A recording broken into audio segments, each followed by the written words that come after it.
Welcome to the Muscles and Mindset Revolution podcast, which is becoming back to you. In the meantime, be sure to subscribe to the Muscles and Mindset Revolution podcast on Apple and Spotify. The links are in the show notes. You'll never miss an episode that way.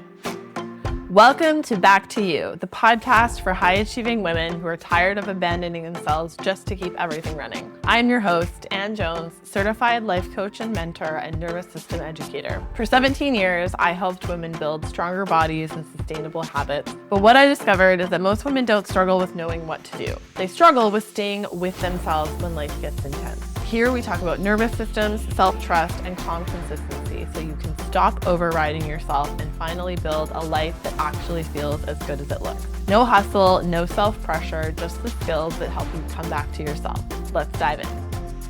Hello, I'm really glad you're here. It was my first real week back from our cruise vacation, first week back in real life, first week back in my new business, Simply Coaching Clients, my non-fitness coaching business. It was all suitcases, laundry, really that wait, what day is it feeling, especially because we homeschool now. I'm constantly like, what day is it?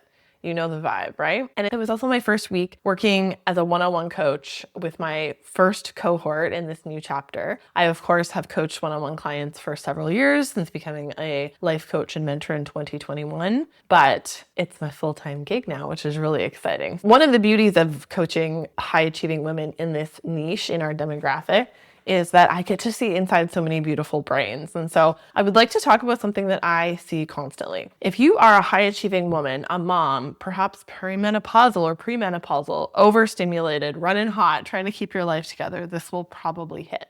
Because this is the pattern underneath most I can't stay consistent stories. It is not laziness.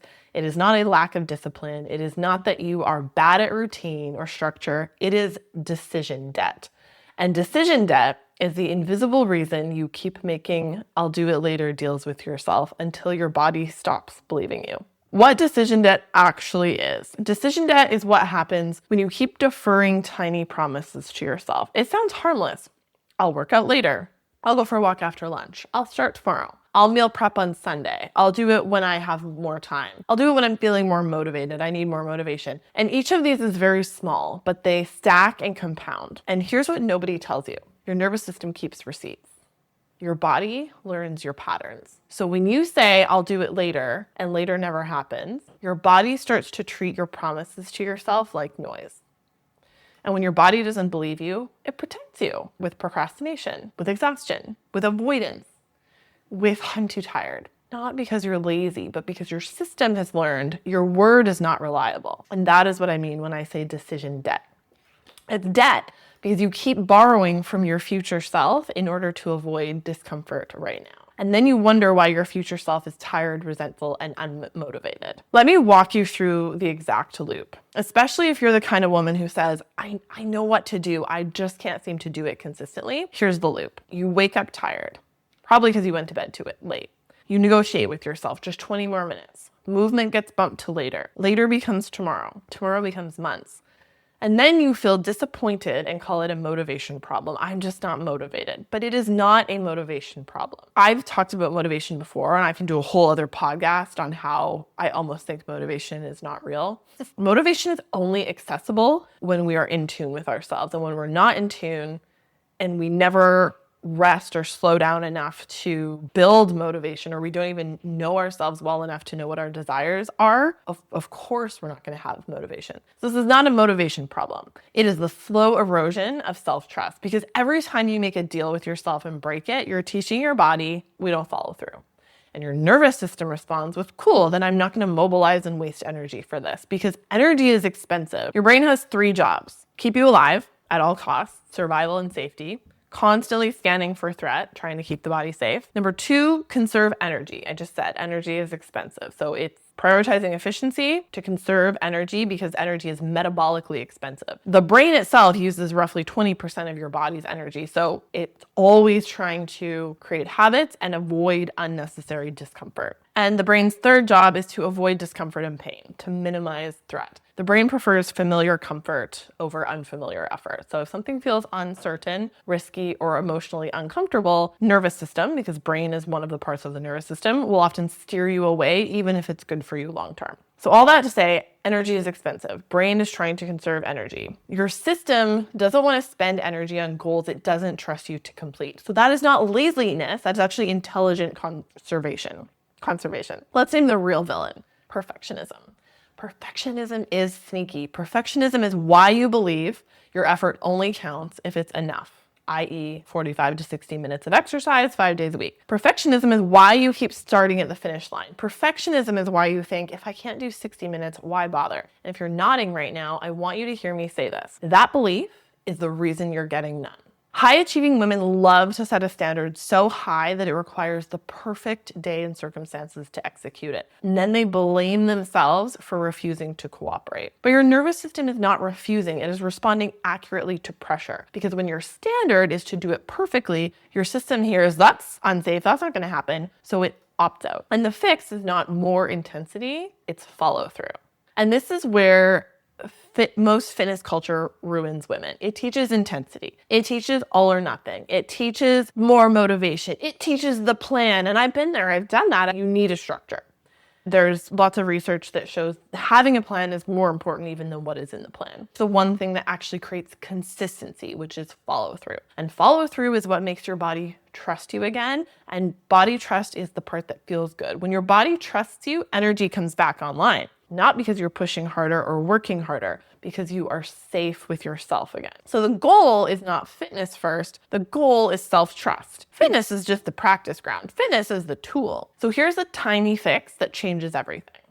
And I need you to not roll your eyes at how simple this will be, okay? Because simple is the point. It has to be simple, stupid. I had a client tell me recently, I think I need 45 full minutes to do a real workout.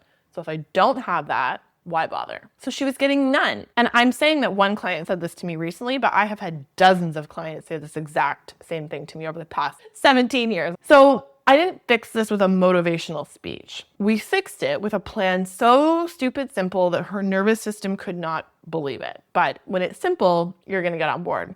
Here's what we did. This is just an example, right? We can apply this to anything, but this is just such a common example, especially when I was working in the fitness industry. Not getting up to do the workout, which usually comes from not getting enough sleep, which usually comes from not going to bed early enough, which is often based in a me time fallacy, but we're not going to address that right now. Let's address the bedtime thing. We got to have a solid bedtime. Yeah, I know you're an adult. You still need a bedtime most days of the week. There's tons of research that shows that consistent bedtime within an hour is one of the best things that you can do for your sleep and for your longevity of life. So with this client, that was being in bed, 10:15, lights out by 11, alarm set for 6:45. Snooze disabled. This is another thing that I coach clients. I have never used a snooze button, you guys. I just maybe wasn't raised that way, but just disable it on your phone. Just turn the snooze off so you have to get up.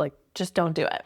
And then all I asked her to do was get on the stationary bike for 10 minutes. Not starting with the 45, 60-minute workout, because we just have to create the habit. We have to get into that flow and structure. You do this for 3-4 days in a row, give yourself evidence so you can trust yourself to show up. You will continue. You don't need 45 minutes. You don't need 5 days a week. You don't need a whole identity makeover yet. Just 10 minutes. But we poo-poo starting with that 10 minutes. You do that 3 days in a row, and you know what happens? This client, her energy started coming back. Her mornings felt less dramatic. She stopped treating waking up like a war with herself, and she started to feel proud of herself again. Not because she transformed overnight, but because she followed through. So here's when just get up. It doesn't feel like adult logic. When I did a somatic investigation with this client and slowed down and listened to her body, the I should get up pressure didn't feel like adult logic. It felt like a hot, heavy weight in her chest and her back. So instead of pushing through that, we got curious about it. We followed the sensation. This is what we do in somatic practice. And it led her straight back to a 10-year-old version of herself, doing private school homework, not really knowing what to do, feeling pressure, being so afraid of disappointing people, having this feeling of I have to do this thing and I'm not doing it yet. So of course mornings feel loaded because it's not just get on the bike for her. It's an old nervous system schema and story. If I don't do it perfectly, I'm failing, I'm a failure, I'm letting people down. I'm not good enough, essentially. And so once she could name that story, she could stop letting the 10-year-old version of her run the show, which is what was happening. She could say, thank you, adult me has got this now. I can actually take a break and still follow through. I am safe, I am capable, I can do the next smallest step. And that is how you build consistency. Not white knuckling, not pushing harder, not bullying yourself into a routine. Consistency is when your body learns, oh, I can trust her. So your assignment this week is to pick the action your body believes. If you are stuck in this loop, here's where you start tomorrow. Not with the plan that impresses you, where you think will impress someone else, but with the plan that your body can believe and buy into. I want you to pick one tiny self-honoring action that you can actually keep. Maybe it's 10 minutes of movement every day. Maybe it's a short walk before the rest of your house wakes up. Stretching beside your bed. 5 minutes on the bike because starting is the win. 3 minutes of meditation. 60 seconds of breathing. 1 protein-forward breakfast. Putting your phone in another room for 20 minutes. Turning the lights out 30 minutes earlier. Whatever it is that is moving you towards the version of yourself who you desire to be. And here's the important part. If you miss a day, I need you to opt out of spiraling, because spiraling is a choice. It's something we buy into and then it's really hard to get out of. You do not spiral. You do it the next day. This is the tenacious piece that most people skip. Most women perceive 1 or 2 missed days as a failure, and instead of believing in themselves and being ruthlessly tenacious, they opt out. But energy builds through follow-through.